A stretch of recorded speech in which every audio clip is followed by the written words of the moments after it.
Audace. Place à l'audace. Au travail, en famille, dans nos projets ou dans nos rêves, peut-on réellement concilier ambition et épanouissement personnel ? Comment s'aligner pour mieux briller ? Chaque vendredi, dans Audace, j'invite des personnalités passionnées à partager leurs aventures, leurs réflexions, leurs défis et leurs moments clés. Qu'ils soient artistes, entrepreneurs, sportifs, experts ou anonymes, tous nous montrent que prendre des risques, oser être audacieux, se réinventer ou simplement croire en soi peut véritablement transformer nos vies. Trop souvent, j'ai rêvé que mes échanges puissent être entendus par le monde entier. Qu'une phrase, qu'un mot glissé à un moment particulier dans la vie de quelqu'un puisse l'aider ou l'inspirer. Aujourd'hui, grâce à ce podcast, j'ai le privilège de rendre cela possible. Je suis Chloé Junico, bienvenue dans Audace, un podcast indépendant.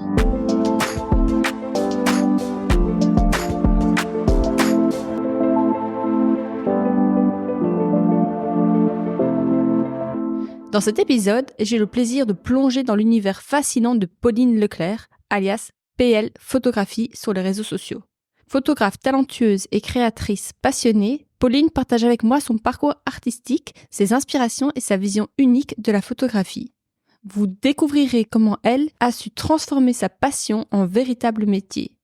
Elle m'a confié l'importance des rencontres dans son évolution, son approche consciente de la mode et son mantra inspirant pour équilibrer vie personnelle et professionnelle.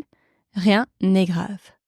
Pauline m'a également dévoilé ses projets ambitieux, comme la création de Studio Club, un espace dédié à rassembler les professionnels de l'image pour favoriser l'échange et la collaboration. Si vous êtes curieux de créativité, de photographie ou simplement à la recherche d'inspiration, cet épisode est fait pour vous. Pour découvrir davantage les coulisses d'Audace et plonger dans ma vie de podcasteuse, je vous invite à me retrouver sur ma chaîne YouTube, Chloé Junico, ou encore sur tous les réseaux sociaux sur lesquels je suis bien active. Et si vous pensez à une personne inspirante qui aimerait partager son histoire dans un prochain épisode, n'hésitez pas à m'écrire à l'adresse mentionnée en barre d'infos.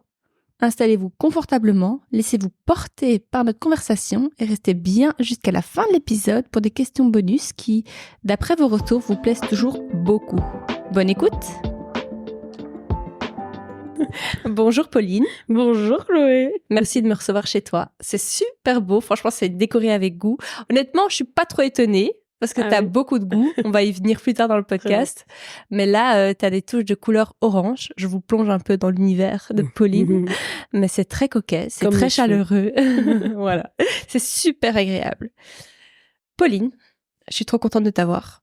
En fait, je te suis depuis des années sur Insta. J'adore ton travail. Tu vas me faire rougir. Franchement, j'adore ton travail. C'est trop beau. Non, mais tout l'honneur est pour moi. Honnêtement, franchement, j'adore ce que tu fais aussi. Je te suis depuis le début. Et vraiment, j'avais trop hâte d'être aujourd'hui. Est-ce que je peux commencer par te demander de te présenter, s'il te plaît ? Oui, bien sûr. Alors, donc, je m'appelle Pauline Leclerc, PL Photographie sur les réseaux. Je suis photographe professionnelle depuis maintenant 4 ans, officiellement, mais officieusement depuis, j'ai 27 ans, donc 14 ans. Oui, j'allais dire, est-ce qu'on peut dire ton âge pour avoir une idée ? Oui, bien 27 sûr, ans. j'ai 27 ans. Donc 14 ans, ok. Oui, donc j'ai commencé vers l'âge de 13-14 ans. Et je trouve vraiment que j'ai commencé à cet âge-là parce que je faisais déjà des events à cet âge-là, en fait. Ah oui ? Oui. Donc je faisais des soirées scouts et tout, genre oui. Tu faisais les photos, t'étais officiellement la photographe. Tu peux demander à tout Charleroi, j'étais la photographe de Charleroi. Ah, t'es une Carolo. Oui, exactement. Ok, très bien. Tu peux nous dire quel genre d'enfant tu étais ? Alors, de mon souvenir, j'avais un souvenir d'une enfant assez créative, etc., où je m'intéressais un peu à tout, j'étais touche à tout, que ce soit la photo, mais pas que, genre, j'étais plongée dans les magazines de mode, et j'adorais la mode, vraiment, tout le temps, j'en mangeais matin, midi, soir. Mais ma maman est musicienne, donc je faisais aussi de la musique, j'ai fait du piano, du saxophone, du théâtre, de la danse. J'avais 9 heures de danse par semaine à ma fin de réto. J'ai fait de la chorale, enfin bref, j'ai été vraiment une enfant assez... je veux dire un peu hyperactive. Je l'étais pas vraiment, mais j'aimais bien, j'avais la bougeotte. J'ai demandé à ma mère d'ailleurs hier, parce que je savais que tu allais poser la question. Elle a rajouté le mot turbulente. Ah bon? Parce que je comprends ce qu'elle veut dire dans le sens où j'avais du répondant, je savais très bien ce que je voulais et j'étais assez bavarde. Donc voilà. Fille unique? Non, j'ai un petit frère qui est l'opposé de moi. C'est-à-dire introverti, calme? Introverti, calme, posé, voilà, ouais, l'inverse de moi. Et pourtant, on est du même signe, on est né à 3 jours d'intervalle. L'astrologie. Ouais, mais on est complètement différents. Genre, mon frère, c'est mon père et moi, je suis un peu ma mère. Tu te considères comme extraverti? Oui, plus qu'extraverti. Je me fais des amis tout le temps, à tout moment, à n'importe quel endroit du monde. Je vais dire, partout où j'ai voyagé, j'ai fait des connaissances et que je garde honnêtement. Quand je reviens à Marseille, j'ai des gens à Marseille. Quand je vais à Paris, j'ai des gens à Paris. Enfin voilà, j'essaie de garder contact avec les gens et enfin j'essaie en tout cas. C'est pas toujours évident, mais j'essaie. Mais c'est vrai, je te l'ai dit quand je suis arrivée, je me suis dit, mais avec toi, je me suis tout de suite sentie bien à l'aise, quoi. T'accueilles les gens, pas une bienveillance et je sais pas comment expliquer, tu rayonnes un peu comme ça. Les gens m'ont souvent dit qu'il y avait un truc dans mon regard qui faisait que on avait envie de me parler. Et je suis la fille chez qui tous les passants demandent le chemin. Genre, c'est pas un mensonge, genre... On me demande, je crois, j'ai au moins 3-4 fois par semaine quelqu'un qui me dit, et puis je sais pas, j'ai l'air d'avoir à mon avis Google la bonne Maps, poire, quoi, Google Maps, oui, ou pour toute raison autre, hein, genre, ouais. Et je sais pas, on m'a souvent dit qu'on avait envie de me parler, en fait. Et que, ça m'aide beaucoup dans mon métier, J'imagine. On va y venir, mais c'est vrai que tu dois mettre à l'aise des gens. Et c'est la première chose pour laquelle j'ai fait de la photo, c'est vraiment... mettre les femmes à l'aise en tout cas, genre parce que je suis beaucoup plus centrée femme que homme. Voilà. Donc ton parcours de photographe, en effet. Oui. Autodidacte. Waouh. Oui. Donc j'ai commencé quand j'avais 13-14 ans, j'avais un petit Lumix, tu vois, comme tout le monde avait les tout petits. Ensuite j'ai économisé pour m'acheter un premier appareil photo qui était le Nikon One, qui était vraiment pas top. Et donc j'ai échangé mon appareil photo contre celui de ma marraine, qui était un réflexe à l'époque. Et qu'est-ce que j'allais dire? Donc, là, je faisais des photos de mes copines, surtout, principalement. En fait, la première fille que j'ai prise en photo, c'est ma meilleure amie, Laura Campos. Et en fait, on se prenait en photo mutuellement. Et puis, il y a eu un switch en mode... Ah, en fait, moi, je préfère poser, toi, tu préfères prendre les photos. Et c'était vrai, genre, vraiment, j'adorais la prendre en photo. Et puis je sais pas, un soir on s'est pris un délire, on était dans le lit de sa mère, je me souviens, et on était sur Facebook à l'époque, on n'avait pas le droit mais on y était quand même, et on était là, oui vas-y, on créerait bien ma page photographie, et elle m'a dit attends, mais tes initiales c'est P.L, du coup P.E2LE, donc tu vois, genre pas le L, la lettre, mais transformée en E2LE, photographie, oui, c'est bien, top. Et c'est elle qui a trouvé mon nom, finalement. Et de là, donc, j'ai commencé à poster sur Facebook à cette époque-là. Ce qui marchait énormément, évidemment, c'est que je faisais les événements scouts, balreto, tout ça, où j'identifiais les gens, et donc les gens repartageaient. Enfin, voilà, donc dans la région de Charleroi, je pense que j'étais quand même... Enfin, on connaissait mon nom. Après ça, j'ai travaillé à Knock pendant 2 étés où j'ai été plagiste, tu vois, de mes 16 à 18 ans. Donc je prenais des photos des gens sur la digue et sur la plage et je demandais toute la journée une petite photo s'il vous plaît, une petite photo, enfin voilà. Et c'est hyper audacieux, enfin c'est courageux quoi. En fait, si tu vois, on m'a repéré sur la plage. Genre une fois, j'étais avec des copines à Knock. Et un gars qui faisait ce boulot-là m'a vu prendre des photos de mes copines et m'a dit ah, mais tu serais pas intéressé de venir travailler comme étudiant chez nous, etc. Et j'étais là, pourquoi pas. Mais alors, c'était très audacieux dans le sens où à 16 ans, je me suis retrouvée dans une maison avec 10 autres photographes qui avaient la trentaine. Je connaissais même pas ce métier. Bah si, tu vois, ceux qui font ça au ski, à Walibi, tout ça, enfin tu vois, c'est vraiment pas évident, c'est saisonnier quoi, finalement. C'est des métiers de saisonniers. Et on était logés, tout ça à Knock, donc franchement, moi tu me dis ça, en tant que jeune fille fan de photos, faire que ça de mon été, et en plus être logée à Knock et tout, c'était le rêve. Et donc j'ai été... C'était dur, honnêtement. Genre, on marchait beaucoup la journée, etc. On n'avait pas d'horaire. C'était un peu mal fait, mais bon, c'est pas grave. Passons. Mais ça a été une très, très, très bonne école. En fait, j'ai pris des photos tous les jours, non-stop, genre dans toutes les conditions possibles de lumière aussi. Ce qui a fait qu'en portrait, je me suis vraiment améliorée, perfectionnée à ce moment-là. Et ensuite, après ça, du coup, j'ai cherché des études qui étaient en lien avec la photo, mais du coup, vu que j'avais cette expérience avec des pros plus âgés, ils m'avaient dit, écoute, ne fais pas une école de photo, ça ne te servira absolument à rien. Et j'étais là, ok. Donc, j'ai cherché quelque chose qui se rapprochait sans être la photo et qui pouvait servir de roue de secours, quoi. Si jamais... comme j'ai toujours, je te dis, aimé parler, aimé découvrir de nouveaux sujets, etc., je me suis tournée vers la communication. Et au fur et à mesure de mes études, je savais pas trop ce que je voulais faire comme master. Et puis, je me suis dit, OK, en fait, j'ai été plongée dans l'influence, du coup, au début de mes études. Ce qui a fait que je me suis dit, OK, relations publiques, il n'y avait pas de doute dans mon choix. Donc, j'ai été à l'IEX pendant 5 ans. J'ai fait un master en relations publiques. Et c'est à l'IEX que j'ai rencontré les premières influenceuses. En fait, j'ai rencontré Margot Thibault, qui était une influenceuse de l'époque qui avait pas beaucoup d'abonnés, mais pour l'époque, qui avait beaucoup d'abonnés. Et en fait, en échange de mes photos, elle m'emmenait à tous les events. Et c'est comme ça que j'ai rencontré les autres influenceuses, que du coup, j'ai envoyé des messages vraiment... j'envoyais des messages assez audacieux en mode, si tu veux shooter, n'hésite pas, voilà. Mais j'ai... Franchement, envoyer ça à toutes les influenceuses, je crois, de Bruxelles, si elles remontent dans leur truc, elles peuvent retrouver le message. Et en fait, j'en ai shooté une, puis l'autre me répondait, et au fur et à mesure, ça s'est fait comme ça. Mais j'ai toujours, ma devise, c'est qui ne tente rien n'a rien. J'ai toujours envoyé des mails en mode, on essaye, quoi. Genre, et si ça prend, et si ça prend pas, tant pis. J'ai 1 milliard de questions, donc je t'arrête déjà là. J'imagine. Déjà, l'IEX, est-ce que tu recommandes ? Est-ce que tu as eu une bonne expérience là-bas ? Est-ce que ça t'a servi ? Donc, c'est un beau bagage. L'IEX est assez réputé. Ouais.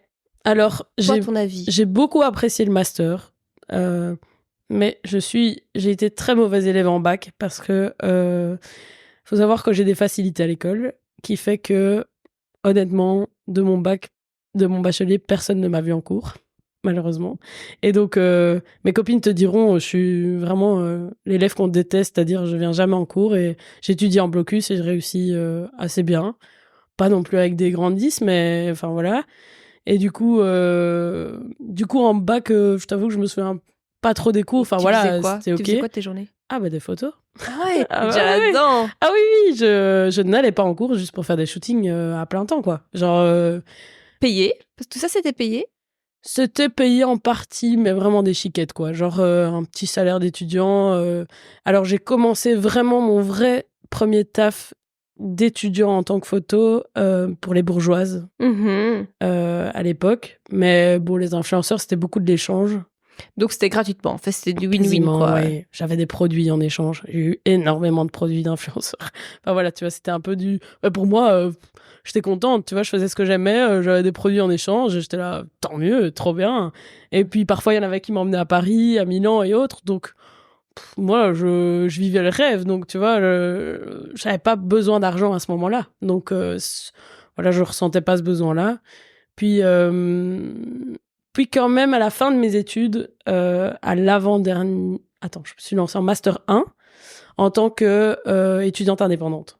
Et là, j'ai commencé à faire une rentrée d'argent assez importante parce que je travaillais pour des e-shops. Et donc, les bourgeois, ça a pris plus d'ampleur, puis ça s'est complètement effondré. Et puis, il y a eu d'autres choses qui ont fait que je devais gagner de l'argent plus qu'en tant qu'étudiante. Et donc, je me suis lancée comme étudiante indépendante. Je connais pas ce statut. C'est un statut qui... C'est indépendante complémentaire, finalement. C'est ça. Ils tournent ça un peu en mode étudiant indépendant. Ils ont mis un autre nom dessus pour faire joli, mais c'est réellement... C'est indépendant complémentaire. C'est exactement la même cotisation, etc. Ok, ça t'a permis de facturer, en tout cas ? Ouais. Et en fait, avant ça, oui, j'ai pas dit, mais je suis passée par la Smart, mais bon, j'étais pas très fan. Ouais. Donc, je suis vite passée comme indépendante complémentaire. Ok, très bien. Voilà. Alors, l'influence, donc c'est rentré dans ta vie à ce moment-là. Ouais. Quelle place ça a pris dans ta vie ? Une grande partie, vu que maintenant, pas mal de copines aussi sont influenceuses. Enfin, des influenceuses que je shootais à l'époque sont devenues des amies. Je pense à Audrey, que tu as interviewée. Oui, tout à fait. Audrey Costi. Oui, voilà. Je pense à Claire, Milky Way Blue Eyes, qui est pour moi celle qui m'a tout donné à l'époque, genre qui m'a vraiment propulsée, on va dire, qui m'a fait entièrement confiance. Cette fille c'est un soleil. Enfin, pour moi, Audrey et Claire, c'est vraiment les soleils de ce milieu. Enfin, voilà, je connais moins les autres. Donc, j'ai shooté avec à peu près tout le monde, mais je veux dire, je les connais moins. Donc, voilà, je peux pas faire de jugement. Mais en tout cas, Claire et Audrey, vraiment, c'est mes soleils. Et donc, oui, ça a pris beaucoup de place parce que, du coup, le contenu que je crée pour les influenceurs est devenu au final du contenu que je crée pour les marques. Et maintenant, c'est mon job, c'est créer du contenu pour les marques. Et ça a vraiment été, les influenceuses ont vraiment été mon intermédiaire, si tu veux, la nacelle pour aller vers les marques, quoi. Oui, donc, le tremplin, voilà. Et donc c'est ça a été très, très important. Ça m'a apporté la visibilité dont j'avais besoin à l'époque, en tout cas. Tout ça, c'est du hasard, c'est des rencontres. Est-ce que c'était planifié pour toi? Pourquoi ne pas directement contacter des marques en disant, moi, je shoot pour vous et vous me fournissez, par exemple, les influenceuses et... Ouais. Alors, déjà, il y a une chose, c'est que... le milieu change aussi. Hein. Ouais, voilà. Il y a 10 ans, c'était différent, sans doute. Et j'allais dire, déjà, moi, je viens de Charleroi. Charleroi, la mode, les influenceurs, tout ça, on n'en parle absolument pas. C'était méconnu complètement. Gagner sa vie en tant que créateur de contenu pour des marques, en tant que photographe même, c'était quelque chose qui était inenvisageable. D'ailleurs, il y a encore des fois où je rentre à Charleroi et on me dit « Ah, mais tu gagnes vraiment ta vie ?» Bah oui. Mais bon, je comprends parce que eux, ils n'ont aucun métier dans ce style-là. Après, ce que j'explique moi maintenant, c'est que la photo, ça se fait dans tout secteur. Avec les réseaux, en fait, maintenant, on est obligé de créer du contenu pour tout et n'importe quoi. Et quand je le dis aux gens, après, les gens sont là, « Ah oui, c'est vrai que moi, j'aurais bien besoin des photos pour mon resto. » Ou « Ah, mon père, il est menuisier, il essaie de se faire connaître. » Enfin, voilà, il y a plein de thèmes. Et moi, je suis assez large aussi dans ce que je fais. Donc, l'influence a été un tremplin, mais maintenant, je suis quand même assez large. Donc, oui, tu ne fais pas que de l'influence. Non, pas du tout. On t'y voit beaucoup parce que c'est présent partout. Sur Insta. Voilà, c'est ça. Voilà. Mais non, il y a plein de choses qui n'apparaissent pas sur Instagram. Je fais principalement de l'e-commerce, que je publie très rarement, j'avoue, à part peut-être de temps en temps pour Easy Close et encore. Parce que je sais pas pourquoi, parce que, enfin voilà, en fait, c'est pas représentatif de mon travail créatif. C'est assez simple, l'e-shop en général. Tu vois, c'est du lifestyle. On shoot les vêtements soit en rue, soit en e-commerce, donc vraiment sur fond blanc et autres. Et donc, j'aime bien, mais c'est pas ce qui me représente créativement. Ce que je publie finalement sur les réseaux, c'est les projets que moi j'ai mis en œuvre. C'est-à-dire, je me suis arrangée avec une fille, on a choisi les vêtements, on a choisi toute la DA de A à Z. Et on crée quelque chose ensemble et il n'y a pas de paiement derrière. Il n'y a pas de rémunération. Pour toi, l'argent est lié pour enfreindre un peu ce côté créatif ? Oui et non, parce qu'il y a des fois des clients qui te laissent carte blanche. Ça, c'est le cas. Il y en a. Ils sont très rares, mais il y en a. Mais il y a beaucoup d'autres où, malheureusement, dans le publicitaire, aujourd'hui, on est obligé de répondre à des codes. Il faut bien voir le vêtement doit être lisse, propre, enfin tu vois, sans pli, doit être bien placé, la fille doit être bien placée. Donc en fait, ça limite dans les mouvements, il n'y a rien à faire. Tu peux pas te mettre comme tu as envie avec des vêtements, ni avec des produits et autres. Donc évidemment, ça restreint la créativité, ça, c'est sûr. Et puis tu choisis pas non plus l'univers de la marque, vu que c'est pas la tienne. Donc tu dois t'adapter au client. Moi, j'adore m'adapter au client et je fais jamais la même chose pour un client ou un autre. Mais c'est sûr que du coup, c'est pas réellement mon travail. Enfin, si, c'est mon travail, mais c'est pas réellement ma créativité qui est là, quoi. Oui. Néanmoins, mais c'est peut-être parce que moi, je suis particulièrement sensible à ça. Quand je vois une photo de toi, que ça peut être sur Easy Close, qu'on voit beaucoup, ou dans d'autres shootings, moi, je reconnais ta patte. Oui. Ou alors ta colorimétrie. Je ne sais pas, mais il y a quelque chose que je me dis, ça ne m'étonne pas. Quand je regarde qui est derrière, que ce soit toi. Ouais, c'est possible. Mais écoute, pourtant, je change quand même. Par exemple, si tu regardes ce que je fais en mariage et ce que je fais en mode, c'est complètement différent. Ouais. Enfin, En même temps, la prise de vue est la mienne. Donc, je pense que ce qui est la même chose, c'est l'œil et la manière dont je prends les photos. Et la technique est particulière à chacun aussi. Donc, je pense que ça, c'est hyper reconnaissable. Mais au niveau colorimétrie, c'est vrai que j'aime aussi un certain style. Donc, c'est sûr que j'adapte en fonction du client. Mais je vais pas radicalement faire un truc qui n'est pas moi. Donc, parce que ça, quand c'est on clair. te prend, on veut quelque chose. On veut toi, quoi. On veut du Pauline Oui, aussi. Oui, bien sûr. Après, je travaille toujours avec le client pour savoir quel aspect il veut que les photos aient, etc. Donc ça change quand même un petit peu en fonction du client. C'est jamais vraiment la même chose. Tout à fait. Ouais. On va revenir un petit peu sur ton processus de création, si tu veux bien, après. J'ai encore quelques petites questions sur le monde de l'influence. C'est ma curiosité personnelle. Bien sûr, vas-y. Tu peux nous raconter, par contre, tes grandes rencontres? Je pense à Claire, Milky Way Boys, je pense à Audrey, et je pense aussi à Nolita, oui, c'est Camille. Vrai, que j'ai oublié complètement. Et je suis horrible, parce que Nolita Camille est mon troisième soleil dans ce milieu de l'influence. Mais je parlais, en fait, surtout de l'influence belge. Oui. Mais c'est les réputations qu'elles ont, toutes les trois. Camille aussi, apparemment, est très généreuse. Très. Genre, Camille, honnêtement, si elle t'apprécie, elle te donnerait tout l'or du monde. Enfin, en tout cas, c'est la vision que j'ai d'elle. Et moi, en fait, je lui ai envoyé un mail. Il faut savoir que j'ai envoyé un mail quand j'étais à Paris, parce que j'ai fait un stage à Paris en agence de presse pendant 2020. J'ai été diplômée en 2020. C'était en plein Covid, en fait. Donc, culotté quand même. Ah ouais. J'ai été diplômée en plein Covid. Donc, tu as trouvé son adresse mail sur Internet? Sur son Insta, il y a son adresse mail de contact, quoi, tu vois. Et en gros, donc j'ai envoyé un mail en mode, voilà, je vais à Paris tel jour, est-ce que ça t'intéresse de shooter? Et je lui ai dit, voilà, je shoot pour Claire, machin, en Belgique. J'ai cité quelques noms que je shootais à ce moment-là. Et j'ai mis des exemples de mon travail. Et elle m'a répondu, mais dans la seconde, genre, dans les 5 minutes, j'avais une réponse à mon mail. C'est dingue. Déjà, je trouve ça incroyable. Genre, vraiment, j'ai jamais vu quelqu'un qui répondait aussi vite. Faut savoir que... C'est elle qui a écrit? Oui. Et il faut savoir que Camille est quelqu'un qui répond très, très vite. Genre, elle est, je pense, archi connectée, mais c'est OK. Enfin, voilà. Mais je t'assure que je lui envoie un WhatsApp maintenant, elle me répond. Tu vois? C'est la fille la plus accessible que je connaisse, à ce niveau-là. Enfin, même moi, je suis pas du tout comme ça. Parce que, allez, on fait genre avec nos petits 7000 abonnés et en fait, on sait pas répondre aux messages.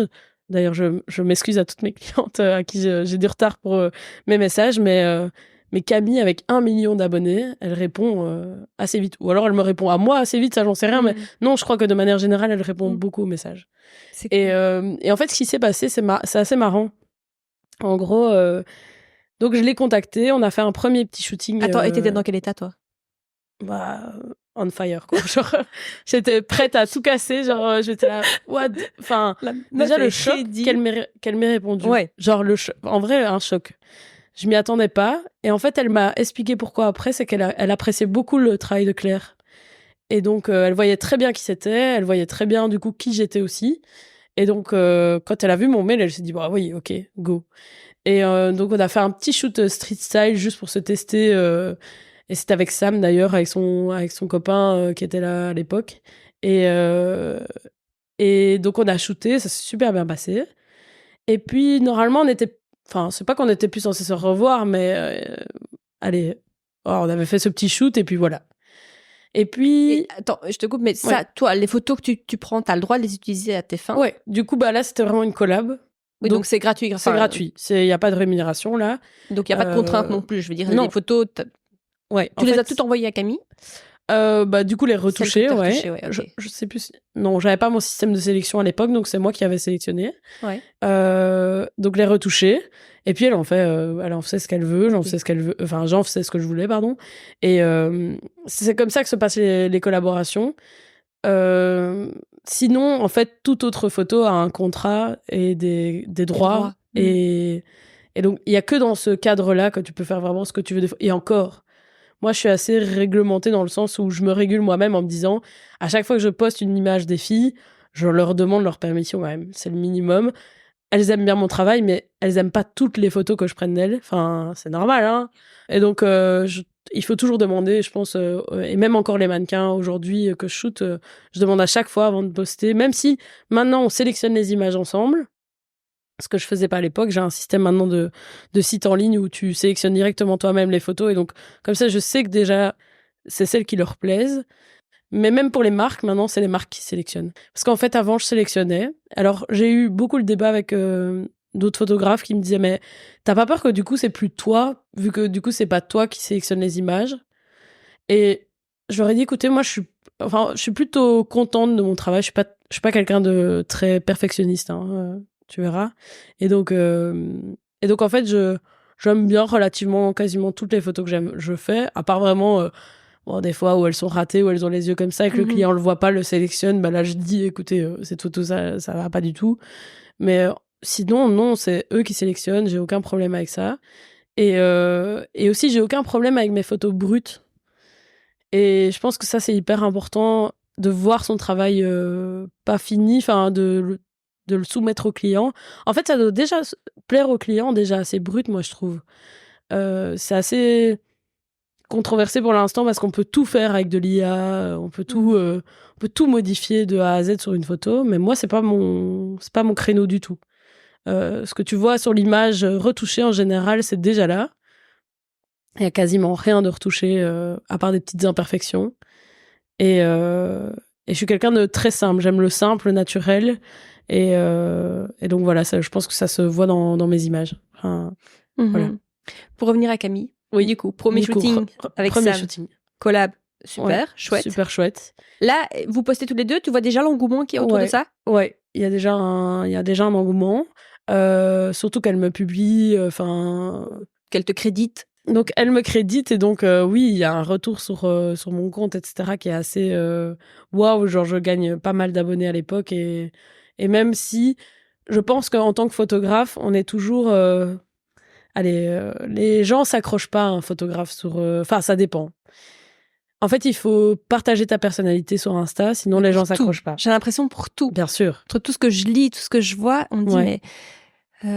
en fait, personal branding, tu vois, c'est vraiment donner de toi, tout à fait, et qui tu es. Exactement. Et j'ai d'ailleurs fait mon mémoire de l'IEX là-dessus, sur la puissance des micro-influenceurs qui étaient plutôt des personnalités publiques.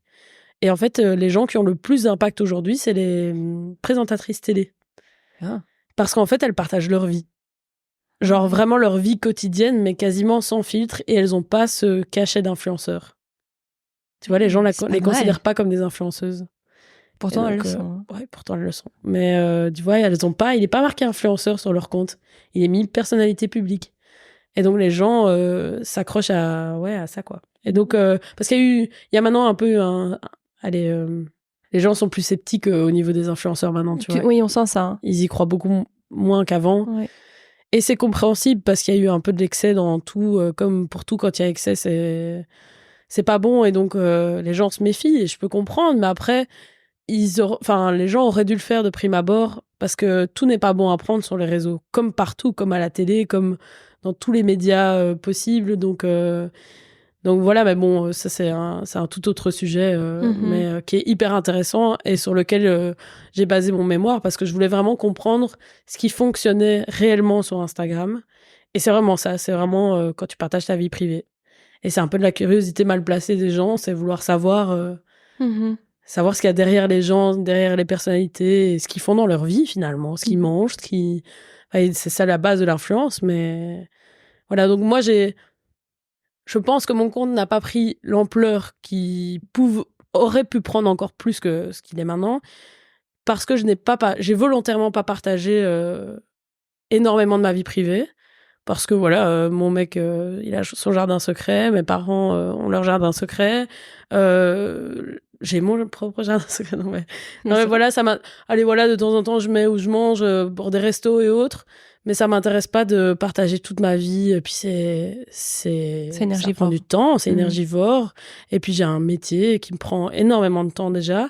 Et donc voilà, c'était pas une volonté de ma part. Si j'aurais pu le faire, honnêtement, je pense. Et ça aurait...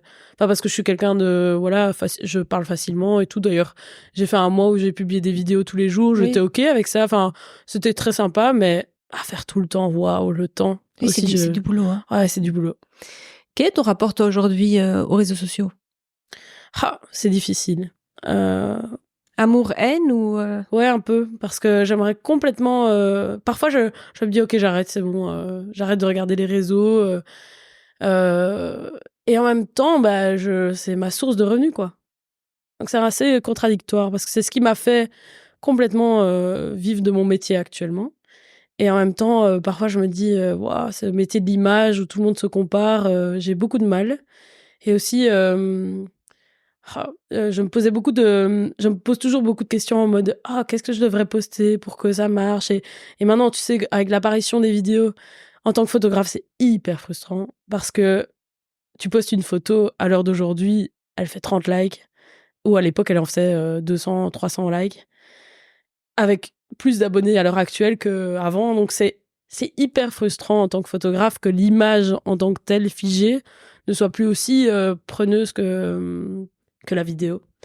Et alors, du coup, on essaye de mettre nos photos dans des vidéos, mais bon, c'est sympa, mais c'est pas la même chose. Genre, vraiment, publier l'image pour moi sur les réseaux, c'est hyper important, mais voilà. Donc, je me pose souvent beaucoup de questions en mode quelle image je vais poster. D'ailleurs, mes potes me disent toujours mais Pauline, t'as énormément de photos que tu ne postes jamais. On voit jamais ce travail-là et tout. Mais jamais, oui, mais en fait, je me pose trop de questions en mode qu'est-ce que je devrais poster ou pas. Et pourtant, je serais la première à te dire que je m'en fous de la vie des autres. C'est hyper marrant, c'est hyper contradictoire. Et c'est pour ça que des fois, j'ai envie de me détacher de ce que les gens pensent sur les réseaux. Et de même pas montrer, etc. Et de voilà, faire vivre le truc. Mais en même temps, c'est ce qui me rapporte de l'argent aujourd'hui. Mais par exemple, j'ai une amie, Marine Ferrin, qui est photographe pour Martine Cosmétiques. Pas que photographe. Je la réduis à photographe, mais c'est parce que c'est sa formation de base. Mais elle est DA maintenant chez Martine Cosmétiques, et elle est très très forte. Et elle n'a aucune image sur Instagram. Je la respecte à un point inimaginable. C'est-à-dire que elle est connue juste par du bouche à oreille parce qu'elle est très bonne dans ce qu'elle fait. Et j'aimerais... Peut-être que moi, ce serait le cas si je publiais rien sur Insta, mais comme c'est ce qui m'a fait connaître à la base, je pense que j'ai besoin de continuer d'alimenter ça. Et donc voilà, mais très très forte, Marine, dans ce qu'elle fait, voilà. C'est anxiogène pour toi de devoir suivre toutes les tendances, toutes les trends. Est-ce que tes clients, donc on va dire les marques par exemple, est-ce qu'ils te demandent, voilà, tu me fais un shooting vraiment tendance, un truc qui va buzzer, quoi? Je pense que je suis ce qui se passe un peu sur les réseaux quand même, mais c'est horrible à dire, mais je me suis désabonnée de beaucoup d'influenceurs que je suivais à l'époque. Pas celles que j'ai dans mon cœur, hein, évidemment, elles se savent, mais je suis surtout beaucoup la tendance de tous les jours, on va dire. Genre, pour moi, la tendance, elle est dans la rue. Je regarde je suis très observatrice. Je regarde beaucoup les looks des gens. J'adore les looks à Bruxelles. Genre, vraiment, c'est un truc... je trouve qu'on est un melting pot des Pays-Bas et de la France, mais on est tellement... c'est une métropole magnifique, Bruxelles, et au niveau vêtements, je trouve que ça se ressent énormément.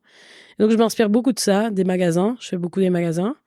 Enfin, non, je suis pas une très grande dépensière, mais je vais beaucoup dans les magasins voir sur tout ce qui se passe. Et donc, je m'inspire de ça principalement. J'avoue que je suis une grande consommatrice de YouTube maintenant. On revient à YouTube, c'est dingue. Ben, moi aussi. Ouais. Et écoute, je l'étais absolument pas. Moi non plus.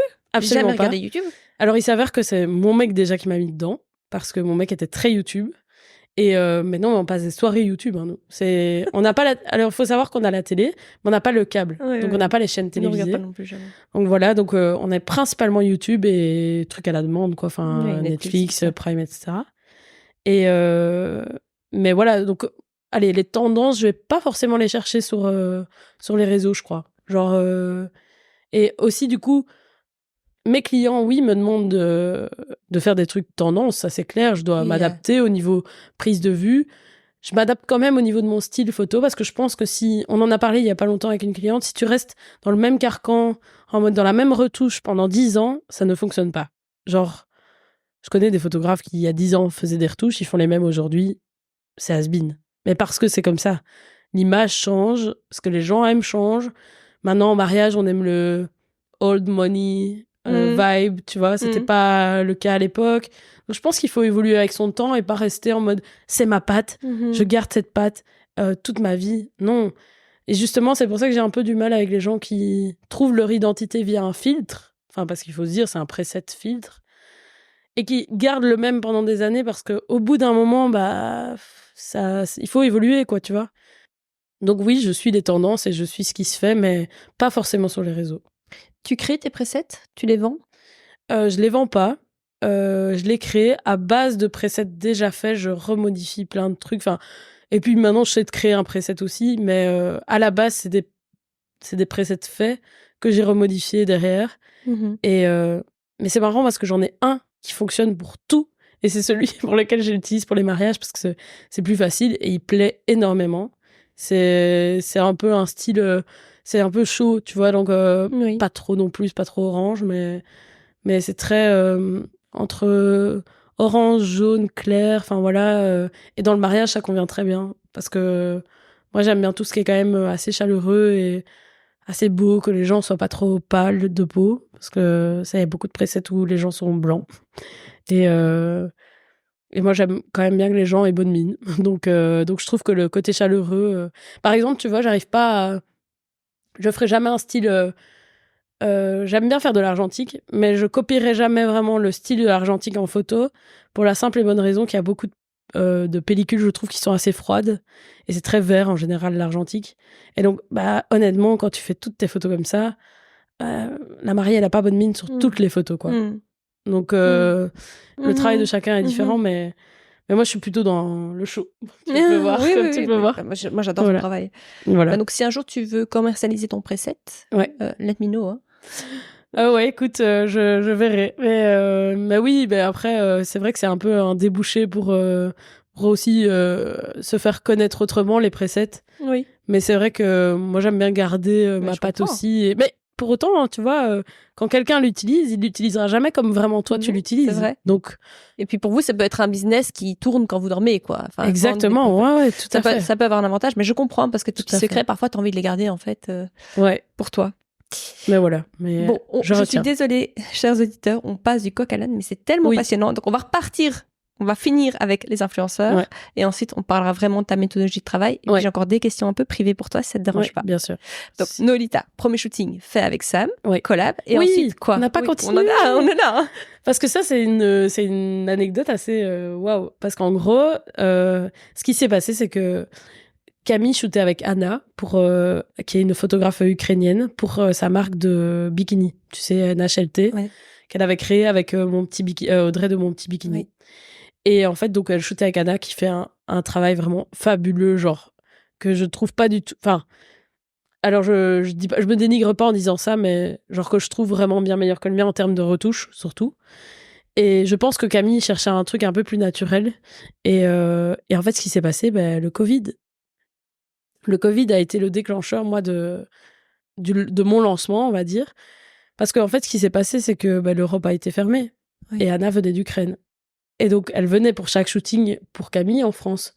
Et donc, Anna n'a pas pu venir. Et donc elle m'a dit, Pauline, toi, tu viens de Belgique. C'est assez facile, Belgique-France, parce qu'on pouvait avoir avec des autorisations. Et donc, c'est comme ça que j'ai commencé à shooter pour NHLT, donc leur marque de bikini.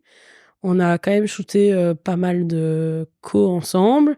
J'ai été jusqu'à l'île Maurice avec elle. Oui, avec elle deux, c'est vrai.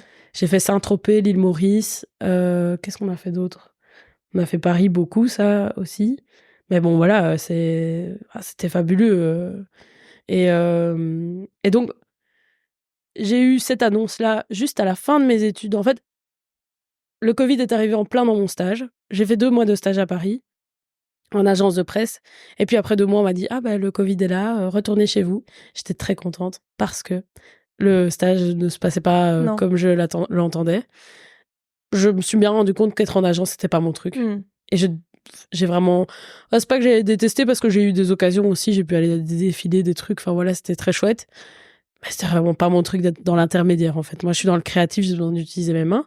Et donc, le Covid a fait que j'ai trouvé donc NHLT, ensuite Easy Close, qui est arrivé fin d'année 2020. C'est ça, j'ai demandé. Ouais. Et donc, en fait, le Covid a propulsé l'e-shop. Hein. Oui, mais Easy Close, c'est une success story. Oui, c'est une success story, mais qui a encore pris beaucoup plus d'ampleur encore avec le Covid. Ouais, et en fait, elle a été aussi submergée avec le Covid, ce qui a fait qu'elle a dû déléguer les photos, parce qu'elle prenait toutes les photos elle-même, hein, avec une télécommande. Ça, je trouve ça fabuleux. Genre... C'est Marine, donc ouais. C'est Marine. Ouais. Quand on y pense, elle a été, franchement, c'est une girl boss, Marine. Ouais. Et donc, ça a été, du coup, c'est un client régulier depuis lors, donc 4 ans. Ouais. Depuis fin 2020. C'est magnifique ce que tu fais avec. Je trouve super beau. C'est très gentil. Merci beaucoup. Bah, mais je pense qu'on s'est trouvé aussi, genre, on a la même vision. J'ai dû m'adapter, évidemment, à cette demande, c'est normal. Mais je le fais avec bon cœur et j'adore ce qu'on fait ensemble. C'est une très, très chouette team. Et les filles sont sublimes. Ouais, Ophélie et Manon sont magnifiques. Et vraiment, c'est un plaisir de shooter avec eux toutes les 2 semaines, quoi. Ouais, c'est ça, c'est des jobs réguliers. Et pour toi, c'est super. C'est ça. Et du coup, c'est ça qui a vraiment lancé mon activité, c'est d'avoir des jobs réguliers. Et donc, ça, c'est que possible via les marques. Parce que les influenceuses, c'est un peu au contrat, mais les contrats sont jamais fixes. Et donc, voilà, elles ont des fois une opportunité avec Martini, on va shooter pour Martini, mais c'est un one-shot en général. Ou alors, tu dois travailler en interne chez quelqu'un. Et moi, j'ai jamais voulu travailler en interne chez quelqu'un. Qu'est-ce qui te fait peur, la hiérarchie, répondre à quelqu'un, à un boss? Alors oui, déjà de 1, je suis pas très... Je n'aime pas être dirigée. D'ailleurs, quand j'ai travaillé à Knox, c'était aussi le problème. C'est qu'on me dise quoi faire, je détestais. Et qu'est-ce que j'allais dire? Non, c'est le fait de travailler pour la même personne tout le temps. Bah, tu dois t'adapter au niveau contenu. Enfin... T'es vachement encore plus bridé niveau créatif parce que du coup, tu dois répondre à la même personne tous les jours. Et je pense que du coup, tu vois plus autre chose et ça ne te nourrit pas créativement. Moi, je me nourris des gens. Et donc, j'ai besoin de me nourrir de personnes différentes tous les jours. Et donc, je suis très contente d'avoir des clients réguliers. Mais c'est très bien de varier et d'avoir d'autres... Et c'est ça, je pense, qui apporte aussi le fait que c'est à chaque fois un peu différent avec mes clients réguliers.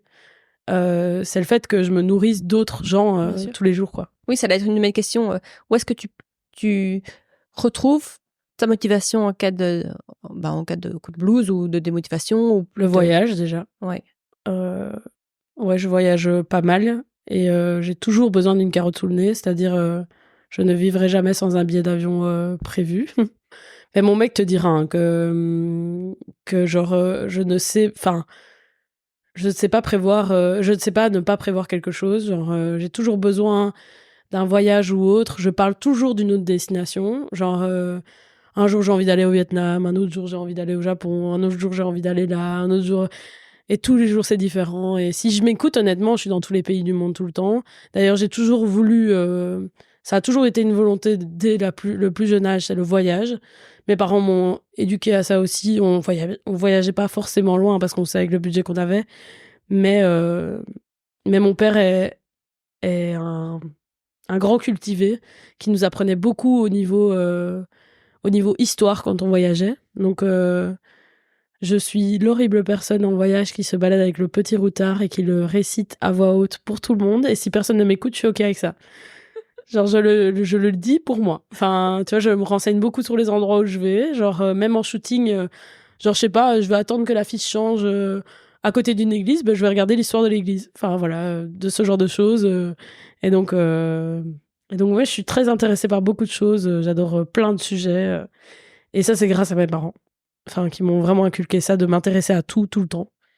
Donc, voilà. Et ta méthodologie de travail, comment tu te prépares, toi, à un shooting?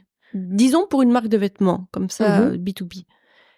Alors, pour les marques de vêtements, qu'on prépare en amont des moodboards, etc., pour voir la direction que va prendre le shooting.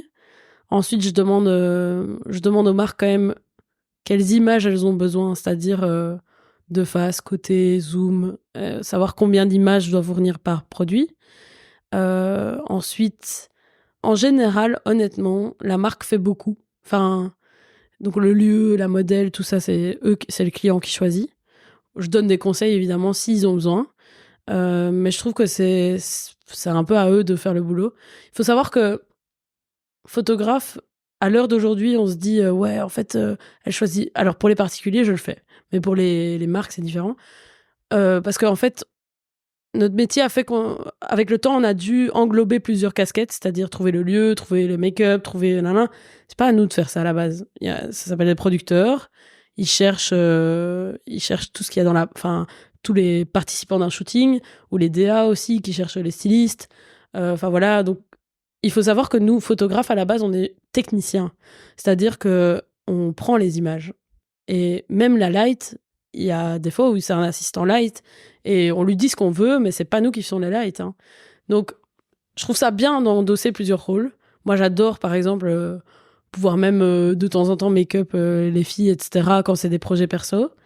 Mais il faut pas oublier qu'en tant que marque, c'est pas notre rôle de trouver votre lieu de shooting, de trouver les make-up, les modèles, tout ça. On peut donner des conseils, évidemment, de gens qu'on connaît. Ça, il n'y a pas de souci. Je vous donne mon carnet d'adresse avec plaisir.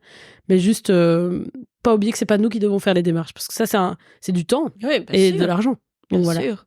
Mais il y en a beaucoup que oui. Voilà. Donc, une fois que le shooting est fait, donc t'as tout dans la boîte, on va dire. Comment tu sais déjà que t'as tout? Tu sais, ok, j'ai les bonnes photos, c'est suffisant. Et pas dans le surplus, parce que tout ça, après, il faut traiter. Ouais, je suis toujours dans le surplus. Non, mais en fait, je prends énormément de photos. J'ai le clic facile, comme on dit. Donc, je suis plus ou moins... Donc, dans une journée lifestyle comme avec Easy Clothes, je suis à plus ou moins 4000 photos par jour. Oui, c'est beaucoup. Mais c'est pas moi qui sélectionne. Ok, donc ça, tu soumets les 4000 photos. Ouais. Vous en sélectionnez X. On a un système très particulier avec Easy Clothes. Oui, okay. Voilà. Mais de manière générale, c'est les clients qui choisissent. Okay. Soit je fais une présélection où j'enlève tous les déchets et je leur soumets juste du coup les images correctes, on va dire. Mais les déchets, j'entends les photos où les filles ont les yeux fermés. Oui, bien sûr. Mais c'est un tri vraiment que je fais de manière hyper automatique qui me prend pas beaucoup de temps. Vraiment, je l'ai fait pour des marques, ça prend du temps quand même, mais c'est entre guillemets facile et ça aide le client aussi parce qu'il y en a qui savent pas bien sélectionner, donc ça t'aide au moins à pas faire d'erreur.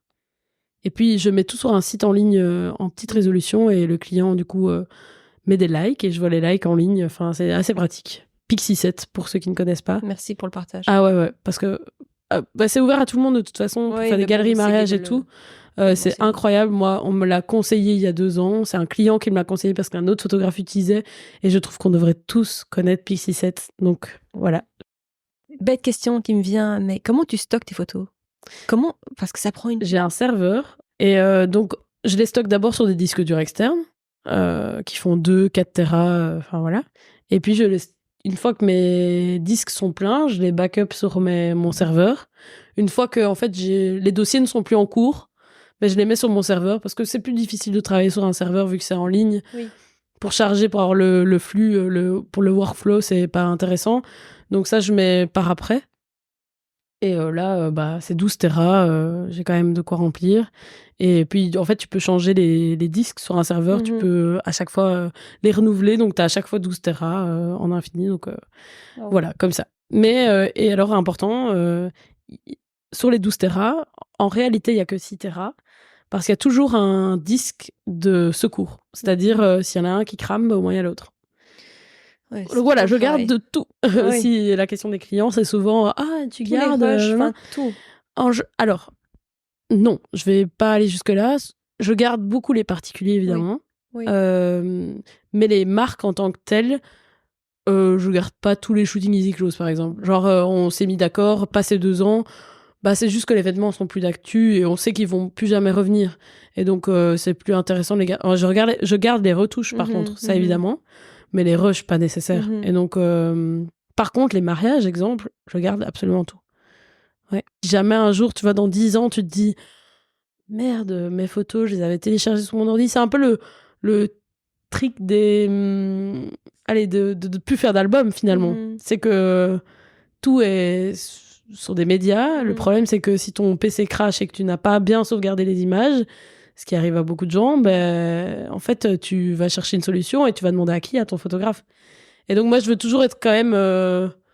après, je dis pas peut-être que dans 10... Je sais pas si je saurais quand même te retrouver mes disques d'il y a 10 ans. Si, je crois qu'ils sont chez mes parents, mais bon, voilà. Mais c'est quand même plus difficile, quoi. Genre, dépasser 5 ans, ça commence à... Mais ils sont là, quoi, quelque part. Avant de passer aux quelques petites questions un peu plus courtes et un peu plus perso, est-ce que je peux te demander, niveau professionnel, tes projets dans un futur proche et un peu plus lointain? Oui, alors moi j'adore la photo, mais j'ai senti au bout d'un moment que j'adorais la relation client, mais il y a un moment où je me suis dit j'ai besoin de plus. Et je trouvais qu'on était très très solitaire dans notre métier. Il y a eu des collectifs, beaucoup masculins. D'ailleurs, les femmes sont représentées maintenant en tant que photographes, mais à l'époque, c'était pas le cas. Je dis pas, non, on était déjà pas mal de femmes, mais on ne se savait pas en tout cas. Enfin, on ne se connaissait pas et la solidarité féminine n'était pas là non plus. Et donc, j'ai depuis quelques années essayé de vraiment prendre contact avec des femmes photographes. Je sais pas, allez, du coup, Camille Doyen, qui est une de mes bonnes amies, Noémie Kretlov, qui est une de mes très très bonnes amies également, Marine Ferrin, dont je te parlais tout à l'heure, Estelle, que je connais aussi bien. Enfin voilà, j'ai essayé en fait de casser cette barrière de la concurrence, parce que je trouvais que c'était pas nécessaire. On a tous nos clients, ça sert à rien de se tirer dans les pattes. Et donc à déboucher de ça, ma rencontre avec Camille, dont je te parlais. Et quand on s'est rencontré avec Camille, on a partagé la même vision sur le fait qu'on trouvait qu'on n'avait aucun endroit de partage en tant que photographe. Donc on s'est dit, ok, il faut qu'on crée un truc pour rassembler les gens du métier. Mais on s'est dit, ok, on peut pas exclure que les photographes. Enfin, on peut pas faire que les photographes. Genre, il y a déjà des clubs de photos et tout, genre en mode, faut que ce soit un peu plus large. Donc on s'est dit, ok, les techniciens de l'image. Et donc ici, on a créé Studio Club, qui va être du coup un club de rencontre, on va dire, entre photographes, vidéastes, DA, producteurs, tous les gens qui touchent de près ou de loin à l'image. Mais pas TikTokers, influenceurs. Non. Alors, le but ici est vraiment de mettre en avant les gens de l'ombre. Okay. C'est-à-dire les gens qu'on ne voit pas de manière générale, qui n'ont pas accès aussi aux événements. Il faut savoir que nous, en tant que photographes, c'est bête, hein, mais on est souvent bookés tout seul sur les events, ce qui est normal, ils n'ont pas besoin de 10 photographes. Mais du coup, en fait, on se rencontre jamais, à part entre photographes et vidéastes, ça oui. Genre, je connaissais pas mal de vidéastes parce qu'en fait, on est bookés en duo, si tu veux. Mais sinon, les photographes, en fait, on se voit absolument jamais. Et donc, on voulait vraiment mettre en avant ces gens-là, ces gens qui n'ont pas l'occasion de se rencontrer, qui n'ont aucun event où se voir. Et donc, c'est pour ça qu'on a créé Studio Club. Et donc, ça va prendre forme d'afterwork. Bon, d'abord, on va commencer par les afterwork, faire ça bien. Et puis, voilà, on a plein d'idées d'ateliers, de conférences et autres, mais je pense que ça prendra l'ampleur que ça devra prendre au fur et à mesure, doucement, mais sûrement. Et donc, voilà, on a fait un premier afterwork test au mois de juin. Avec des amis, avec nos amis photographes qui ne se connaissaient pas entre eux. Et donc, ça a été hyper bien reçu, donc on est hyper contente. Et voilà, on espère que l'avenir sera glorieux. Donc, si vous êtes dans le métier de l'image, vous pouvez prendre contact directement avec toi sur Insta ou... Oui, même suivre directement la page Studio Club. Okay, voilà. Du coup, je la mettrai en description de l'épisode. Parce que du coup, il y a d'autres... ici, elle est un peu... on essaie d'alimenter, mais bon, comme on a 2 métiers chacune, c'est toujours un peu compliqué. Oui. Mais des events sont à venir, donc voilà, ils peuvent suivre sans problème et pour voir ce qu'on proposera par la suite. Quelle est ta relation à la mode maintenant, aujourd'hui ? Parce que tu as aussi shooté à la Fashion Week de Paris, on n'en a pas parlé, mais tu es aussi présente là-bas. J'ai vu dans ta dernière story que ça avait évolué différemment, mais non. Oui, ça a évolué différemment parce que TikTok a débarqué. Dans le sens où, il y a 3-4 ans, j'avais déjà eu l'occasion d'aller faire des photos de Fashion Week parce que j'ai accompagné des influenceurs. Et en fait, ce qui s'est passé, c'est que, à l'époque, en fait, faut savoir que si tu connaissais pas quelqu'un qui allait à un défilé, avoir les adresses des défilés était quand même assez difficile. Il y avait des groupes où on se partageait de manière très secrète, en mode t'as l'adresse de tel show, hop, voilà. Maintenant, il y a des gens qui, le matin même de tous les jours des Fashion Week, postent toutes les adresses de tous les défilés. Et donc, monsieur et madame tout le monde peuvent venir devant les défilés. Et c'est ok, ils pouvaient déjà le faire à l'époque, mais s'ils étaient un peu plus passionnés, qu'ils cherchaient de par eux-mêmes, là, maintenant, c'est un peu servi comme un plateau d'argent à tout le monde. Et donc, tout le monde vient, mais en même temps, je les comprends, parce que tout le monde vient pour essayer de prendre une photo avec Léna, avec Seb, avec des grands noms, voilà, mais c'est plus quelque chose d'exclusif, on va dire. Oui, parce que pour toi, le point de vue d'un photographe, donc vous preniez les meilleurs clichés des tenues qui sont incroyables, des préparations qui sont folles durant la Fashion Week spécialement, mais du coup, vous êtes parfois reposté par des grands magazines. Comment ça se passe? Du coup, en priorité par les créateurs de contenu. Eux-mêmes, en fait. Eux-mêmes, sur Insta. Donc toi, tu rentres en fait, toi, bam, tu retouches vite, hop, tu shoot. Exactement. Tu tags et t'espères être shooté. Voilà, c'est exactement ça. Franchement, c'est un travail de très longue haleine. Hein. Oui, trouver déjà les gens, parce que tu ne connais pas tous les créateurs de contenu. Enfin, il y en a des pays... oui, c'est international. Hein. Oui, c'est de partout. Donc... Alors, ok, les Français, les Belges, tu connais, mais encore, les stars internationales, on s'entend, hein, je connais quand même pas mal de stars, mais il y a des créateurs de contenu qui percent en bataillon, plus. Oui. Ou qui percent très récemment, donc que tu connais pas forcément. Donc, c'est un travail de recherche, donc Getty Images, hein, meilleur ami, et Instagram, TikTok, meilleur ami aussi. Hein. Est-ce que tu peux... deux choses. Est-ce que tu pourrais donner un conseil à quelqu'un qui veut se lancer en tant que photographe aujourd'hui? Et deuxième question, c'est est-ce que tu pourrais nous conseiller du matos que tu recommanderais pour soit un particulier qui voudrait prendre de belles photos, parce que l'iPhone, bon, c'est bien, mais je trouve que ça vaut pas. C'est limitant, ouais.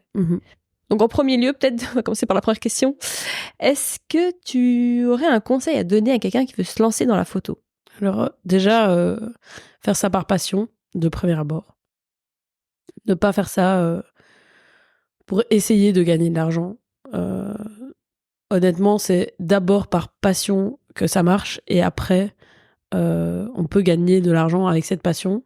D'ailleurs, t'en parlais encore dans le podcast avec c'est Loredana, je pense, la dernière que t'as interviewée. Lorena, pardon, qui a transformé des passions en commerce. C'est exactement ça aussi pour la photo. Donc, si vous aimez bien prendre les images, etc., prenez et faites-le tous les jours de votre vie. Genre, c'est la meilleure école. C'est de tester toutes les situations possibles, inimaginables, dans tous les contextes, que ce soit familial, paysage, voyage, les gens, voilà. Moi, je suis beaucoup dans le portrait, donc c'est pour ça que je dis ça. Mais il faut vraiment tout tester pour savoir ce qu'on aime, en fait. Et donc voilà, c'est mon premier conseil, c'est vraiment de pratiquer tout le temps. Moi, c'est ce que j'ai fait, et je pense que c'est vraiment la meilleure école. On gagne bien sa vie avec la photo? Pardon? On gagne bien sa vie avec la photo? Il y a moyen de bien gagner? Ouais, je pense qu'il y a moyen de bien gagner sa vie, oui. Moi, honnêtement, j'ai un rythme de vie assez chill, c'est-à-dire que je me tue pas au travail, parce que j'ai appris avec le temps que la santé avant tout, et que ça servait à rien même si c'était une passion de se griller physiquement. Mais honnêtement, ouais, là, je gagne ma vie aisément, enfin, normale, quoi, je vais dire. Je pourrais, si j'avais envie, faire beaucoup plus d'argent, mais faut le vouloir, quoi. Enfin, genre, faut se battre, quoi. Voilà. Deuxième question, c'était par rapport au matos. Ouais. Est-ce que tu as des recommandations? Alors déjà, ce qui est le plus facile aujourd'hui, c'est l'hybride. C'est-à-dire, avant, on avait les réflexes et le numérique, et ils ont fait une sorte de combi de ça, et ils ont créé l'hybride, donc c'est de l'électronique. Et donc, c'est beaucoup plus portable, beaucoup moins lourd. Je pense à toutes les femmes aussi, beaucoup, parce que les hommes ont plus de carrure pour porter un appareil un peu plus lourd. Moi, j'ai un peu badé dans mes premières années avec des appareils super lourds. Donc non, c'est beaucoup plus portable. Tu peux l'emmener partout, avoir une focale fixe, donc un 35, un 50 mm. Je sais que les gens aiment les zooms, parce que tous mes potes qui commencent un peu la photo et tout sont là. Oui, mais moi, j'aime bien le zoom. Oui, mais c'est pas beau le zoom, parce que ça n'ouvre pas assez niveau lumière. Et en fait, c'est juste par facilité que les gens aiment le zoom, parce qu'ils peuvent faire un peu deux styles d'images différentes dans la même focale. Mais en vrai, si tu te déplaces, tu prends tes petites jambes et tu marches vers ton sujet, en fait, déjà, ça te pousse à aller rencontrer l'autre, à aller plus proche de l'autre. Et voilà, de réfléchir plus à tes cadrages qu'avec un zoom, je trouve. Et puis, niveau qualité d'image, la différence est juste monstrueuse, quoi. Et donc, niveau vraiment matériel, à proprement parler, niveau marque, moi, je suis chez Nikon, mais honnêtement, je conseille pour l'instant à mes potes Fuji, parce que je trouve que c'est vraiment top ce qu'ils font pour la qualité-prix. Enfin voilà, je trouve que c'est assez fou. Et puis, c'est vraiment dans la tendance actuelle de ce retour à l'argentique. Tu vois, ils ont même des presets déjà faits dans l'appareil photo hyper argentique, quoi. Donc, c'est vraiment cool. Après, la meilleure école. Hein. Si vraiment on veut apprendre la photo, la technique de la photo, c'est l'argentique, vraiment. Moi, je me suis remise à l'argentique. Genre, j'en avais jamais vraiment fait. J'avais fait des stages photo quand j'étais gamine où j'avais déjà un peu touché au développement, tout ça. Mais j'en avais jamais vraiment fait. Et honnêtement, c'est la meilleure des écoles. En fait, c'est là que tu vas tester et si ça rate, bah, ça rate. Et enfin, tu vois, tu peux recommencer. Et moi, parfois, j'ai eu des pellicules blanches. Mais donc, tout le monde en a eu un. Mais des pellicules cramées, ça fait très mal au cœur. Et donc, tu fais 4 fois plus attention à ta prochaine pellicule. Et donc non, c'est vraiment une super bonne école. Hein. Donc, pour résumer, un boîtier hybride et alors une focale fixe plutôt quoi, 50 ou 30 ? Bah non, en plein format tout court, un 35. Si APS-C, un 28, un peu comme les Fuji. Et on peut aussi un 50. Ça dépend de ce qu'on veut, en fait. Le 35 est beaucoup plus malléable, c'est-à-dire qu'il convient beaucoup plus à des scènes de la vie réelle. Le 35 est la vision que t'auras... Ton œil, quoi. Ton œil. C'est, de manière générale, c'est un 35 mm. Et donc, pour vraiment faire du photoreportage, c'est l'idéal. Après, du coup, le 50, pour faire du portrait, magnifique, quoi. Donc, faire des photos d'influenceuses, tu sais, comme on aime bien, avec le flou derrière. Ah bah, c'est marrant ce que tu dis, parce que les influenceuses, c'est pas forcément ça qu'elles veulent, du flou derrière. Elles veulent des grandes jambes, en général. Elles veulent être grandes. Et donc... c'est là je demande des influenceuses, je veux être grande. Bah pour la mode, en général, on cherche à être grand et élancé. Alors pour être grande le 24-70, hein. Du coup, c'est un zoom. Mais bon, c'est un zoom qui est pas bon marché. Oui. Donc, voilà. Donc, faut aller dans les zooms quand, en fait, ça fait du 2.8, et donc, c'est-à-dire l'ouverture de diaphragme est de 2.8, et donc, bah, dès que c'est le cas, ça... C'est quelques milliers d'euros. Hein. Ouais. Je pense que chez Nikon, c'est aux alentours de 2000. Et en fait, en 24, le truc, c'est que les filles sont un peu plus élancées. Ça déforme légèrement, en fait, le 24. Pas. Et donc voilà, les filles ont les jambes plus longues. Voilà. Ok, allez, on passe aux questions un peu perso. Ouais. Je vais commencer par te demander ton rapport à la mode aujourd'hui. J'adore m'habiller, j'ai toujours adoré m'habiller. C'est quoi pour toi le vêtement ? Ça représente quoi ? Une identité. C'est ce via quoi tu t'exprimes. Ma mère a eu un magasin de vêtements, en fait, quand j'étais jeune. De mes, du coup, 10 à mes 20 ans, je dirais. Enfin, pendant 10 ans. Je sais plus exactement te dire de quel âge à quel âge, mais bon, voilà. Donc, j'ai été chez les grossistes avec ma maman. J'ai vu une quantité de vêtements vraiment énorme, même encore maintenant dans mon travail. J'achète beaucoup plus consciemment quand même qu'avant. Avant, quand du coup ma maman avait son magasin de vêtements, on achetait énormément de vêtements, faut pas se mentir. Et j'avais tout le temps des vêtements différents. D'ailleurs, j'ai été élue Miss Fashion au collège. Tu sais, quand on est élue Miss là, à la fin de la réto, j'étais Miss Fashion. Donc, si ça a beaucoup d'importance, ça a beaucoup d'importance pour moi. Après, je me suis toujours habillée pour moi, pas pour les autres. Donc, je mets ce que j'ai envie et je ne suis pas trop les tendances. Je m'habille plus en fonction de mes goûts, de maintenant, enfin voilà. Ça doit être pratique. Ça doit être pratique, oui, parce avec que ton métier particulièrement, avec mon métier, ouais. Moi, je suis beaucoup en pantalon, évidemment. Les robes, c'est pas très pratique pour s'abaisser pour faire des photos. Donc, je suis beaucoup en jeans, mais j'aime l'oversize, comme j'aime bien le moulant dans certaines situations, mais je suis quand même mieux dans l'oversize, mais pas par... En fait, souvent, on s'est dit, ouais, mais elle cache un peu ses formes avec l'oversize. Pas du tout. Non, pas du tout. J'adore l'oversize. C'est un style que j'adore. Je pouvais porter large souvent. C'est la superposition, j'adore. Voilà, c'est... J'achète pas beaucoup, par contre. Plus maintenant, en tout cas. J'ai vraiment pris conscience, via mon métier aussi, de la surconsommation de vêtements. Même si c'est horrible parce que je participe à ça. Je participe à cette surconsommation, mais en même temps, je trouve qu'aujourd'hui, il faut vraiment penser consciemment et acheter de manière consciente. Et donc, j'achète beaucoup en seconde main. J'achète beaucoup en vintage. Et quand j'achète en fast fashion, on va dire, c'est vraiment des vêtements que je sais que je vais remettre un nombre de fois assez important. Avant, je fonctionnais beaucoup au coup de cœur, plus maintenant.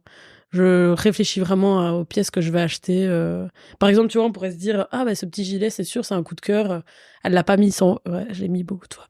Genre, c'est pas parce que c'est coloré que ça peut pas être mis plusieurs fois et de différentes manières. Et donc, je réfléchis plus comme ça aujourd'hui. Mais c'est un long travail. Hein. Enfin, c'est pas évident. Et une question qui en découle, c'est ton rapport à ton image. Ouais, mon rapport à mon image est depuis quand? Depuis 2 ans, assez bon. Genre vraiment, voire très bon. Parce que j'ai travaillé énormément là-dessus. J'ai eu des petits soucis de poids quand j'ai quitté la réto. J'ai arrêté un sport de manière intensive, donc la danse, que je faisais 10 heures par semaine, à quasiment rien quand je suis arrivée à l'UNIF. Donc évidemment, il y a eu prise de poids.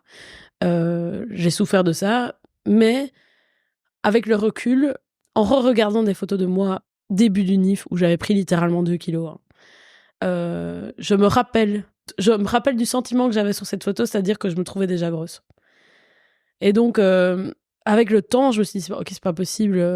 Et donc, j'ai beaucoup travaillé là-dessus, avec des psys, surtout. Avec une psy, elle coûte cher, faut pas se mentir. Genre, elle a un tarif plus élevé qu'un psy normal. Mais parce qu'elle est spécialisée dans la nutrition. Et moi, elle a débloqué chez moi énormément de choses. Ça venait bien plus loin, évidemment. Hein. Ça vient toujours de bien plus loin. Et à l'heure d'aujourd'hui, je m'accepte complètement, quoi. Genre vraiment, je porte ce que je veux en vacances, je mets les bikinis que j'ai envie. Et il y a beaucoup de filles qui me disaient waouh, j'aimerais bien être comme toi, pouvoir m'assumer comme tu fais. D'ailleurs, c'est marrant, je suis aussi pro spa nudiste, genre j'ai aucun problème avec ça. Et j'ai initié pas mal de mes potes qui étaient là, ah ouais, en fait, c'est incroyable. Tous les corps sont différents, on s'en fout. Je dis, mais oui, mais oui, go. Enfin, en fait, aimez-vous, les filles. Genre, vraiment, il faut profiter de son corps et de ce qu'il est capable de faire et arrêter de le blâmer tout le temps. Moi, j'ai plus vu en mode, waouh, mon corps, il sait faire ça, quoi. Genre. Oui. C'est vrai qu'aujourd'hui, par exemple, le sport a une place importante pour toi. Ouais, tu en fais beaucoup. Ouais. Et je pense que ça a énormément joué aussi, évidemment. J'ai, en même temps que, du coup, j'ai fait ce parcours psy, j'ai en même temps repris le sport au niveau coach, donc via Mounji et Audrey avec The Studio. Mais donc, je fais beaucoup de HIIT, j'ai fait beaucoup de yoga, donc pas mal de renforcement en tant que tel muscu. Et il y a un peu plus d'1 an, bah, mon mec est coureur et il s'est dit, allez, elle a envie de courir, je le sens, sauf que pas du tout. Sauf que pas pour lui faire plaisir, non, j'avais envie aussi de me mettre un challenge à moi-même. Il m'a dit, allez, vas-y, essaie de faire les 20, etc. Je me suis dit, allez, petit challenge 2024, faire les 20 km. Donc, j'ai fait les 20 km en moins de 3 heures. Ce qui est déjà félicitations. Magnifique. Bah, déjà, juste les faire, c'est magnifique. Merci. Mais donc, je cours lentement, mais je cours. Et donc, voilà, ici, bah, du coup, le but était de me réentraîner pour les 20, sauf que là, je suis un peu blessée pour l'instant. J'ai des petites fractures de fatigue à la cheville. Donc voilà, surtout prendre soin de son corps, c'est hyper important. Genre, moi, je fais des massages, je fais du sport, je mange bien. Genre, c'est hyper, hyper, hyper important pour se sentir bien dans sa tête, surtout. Donc voilà. Est-ce que tu as un petit moment dans la journée qui te fait du bien? Je suis allée souvent seule dans mes retouches, etc. Donc peut-être que ma thérapie, c'est mes retouches finalement. Enfin, quand je bosse, comme c'est ma passion et que je suis toute seule, bah, c'est horrible, mais je mets en général pas beaucoup de musique en arrière-fond ou quoi. Je suis dans le calme et ça me va très bien. C'est pour ça que d'ailleurs, je suis pas dans un cowork, je suis souvent chez moi. Parce que je suis bien chez moi. Genre, alors, j'aime bien partager, c'est ce que je disais tout à l'heure, vraiment rencontrer du monde. Mais dans mon quotidien, j'aime bien être solo aussi quand je retouche. Donc voilà. Ou parfois, ok, je suis avec Noémie au mix, mais voilà, on n'en parle pas. Est-ce que tu as un mantra ou une citation qui te touche particulièrement? Alors, avant, c'était qui ne t'entraîne à rien, comme je t'ai dit tout à l'heure. Et j'ai une amie qui m'a fait remarquer il y a pas longtemps qu'avec moi, rien n'est grave. Et je trouve ça, allez, encore plus beau à l'heure d'aujourd'hui. C'est-à-dire que bah, dans la vie, il y a toujours plus grave. Genre, j'ai vécu pas mal de choses via ma maman aussi, qui a eu des problèmes de santé. Et en fait, j'ai appris à dédramatiser beaucoup le quotidien. À chaque fois, allez, par exemple, mes copines n'arrivent pas à faire un truc, je dis, mais allez, c'est pas grave. Ça va aller, tu vois, ce sera autre chose. Ça, tu vas rebondir, c'est une erreur, faut apprendre. Et toujours rebondir. Rien n'est grave. Et en fait, je pense que ça se couple avec mon non-perfectionnisme, on va dire, que je suis très cool, quoi. Genre, c'est ok, tout le monde est ok. Enfin, avec Audrey, on dit tout le temps, mais c'est ok. Genre, je sais pas si elle l'a dit dans ton podcast. Je pense qu'elle l'a dit. Voilà, mais. Je la vois très bien, j'imagine très bien dire ça. Mais entre nous, on dit souvent, mais c'est ok. Et genre, parce que oui, c'est ok. Et genre, oui, il y a toujours plus grave. Et donc voilà, faut profiter de la vie comme elle est, des belles choses de la vie et d'être positif. C'est hyper important. Voilà. Est-ce qu'il y a quelque chose que tu voudrais dire à la personne qui partage ta vie? Ah oui, Victor, oui, mon compagnon. On n'en a pas parlé, mais on a tellement de choses. Non, on a tellement de choses à parler. Bon, alors pour la faire courte, ça fait 10 ans qu'on est ensemble, donc ça fait un bail. On s'est mis ensemble quand j'avais 17 ans. Et c'est honnêtement l'homme de ma vie. Il vient de Charleroi ? Ouais, il vient de Charleroi. Nos parents habitent à 7 minutes l'un de l'autre, mais on ne se connaissait pas jusqu'avant nos 16-17 ans, parce qu'on était dans 2 écoles différentes. Et on s'est rencontrés via des potes en commun, qui sont d'ailleurs toujours en couple. Et c'est franchement un homme formidable, qui me soutient dans tout ce que je fais. Parce que j'avais besoin de quelqu'un... Alors, c'est bien parce qu'on a évolué dans les 2 sens, et j'avais besoin de quelqu'un, évidemment, qui comprenne mon métier, parce que... être photographe, c'est des horaires un peu bizarres. Genre, vendredi, je travaille de 13 à 23. Si j'ai pas quelqu'un à côté qui me dit ok, c'est pas grave, t'inquiète, je fais des lessives, je fais à manger, je fais ci, je fais là, ça marche pas. Et donc, il faut trouver quelqu'un qui s'adapte à tes besoins aussi et enfin, un équilibre. Oui, vice-versa, j'imagine. Et en fait, lui, il est dans quel secteur ? Voilà, j'allais dire, il est producteur dans le cinéma, cinéma télé. Et du coup, il comprend complètement mon métier. Et en fait, il faut savoir que à la base, il savait pas qu'il allait devenir producteur, évidemment, mais c'est un peu moi qui l'ai un peu aiguillé aussi, mais pas parce que je voulais qu'il soit ça, non, pas du tout. En fait, il avait 2 passions dans la vie qui étaient l'astrologie et le cinéma. Et en fait, il a commencé des études de physique où des études de physique, c'est vraiment dur. Donc, vraiment, si t'es pas un hyper gros intello, c'est hyper compliqué. Et donc, je lui dis, mais attends, ta deuxième passion, c'est le cinéma. Et en fait, c'est marrant parce que tu vois, encore une fois, de nos passés Carolo, on va dire, c'était pas une option. Le cinéma, c'était pas une option. Et donc, j'ai dit, mais si, c'est une option, vas-y. Et donc, on s'est soutenus mutuellement dans nos parcours. Et moi, j'ai toujours cru en lui et je suis sûre qu'il fera des très belles choses. Il a fait des très belles choses, il fera des très belles choses. Et donc voilà, j'avais besoin de quelqu'un vraiment qui était dans le même secteur et qui me comprenait. Et donc, on a de la chance, on a beaucoup de chance d'avoir évolué dans la même direction. Et j'espère que ce sera le cas encore pendant des années. Team matcha ou team café ? Je savais. Tout le monde l'attend. Et alors, attends. Le pire, c'est que je vais surprendre tout le monde, mais les 2. Ah ouais ? Ah ouais. Quoi, je suis pas ni l'un ni l'autre. Écoute, je bois du café le matin, je bois un matcha à 4h. Donc... Pas vraiment, non. Ok, team les 2, ça me va très bien. Ça dépend des jours, ouais. Un podcast, un livre ou un film que tu voudrais nous recommander ? Il y en a beaucoup. On peut zapper l'action si tu penses à rien. Si, je pense à plein de choses. Les 4 blessures de l'âme pour la lecture.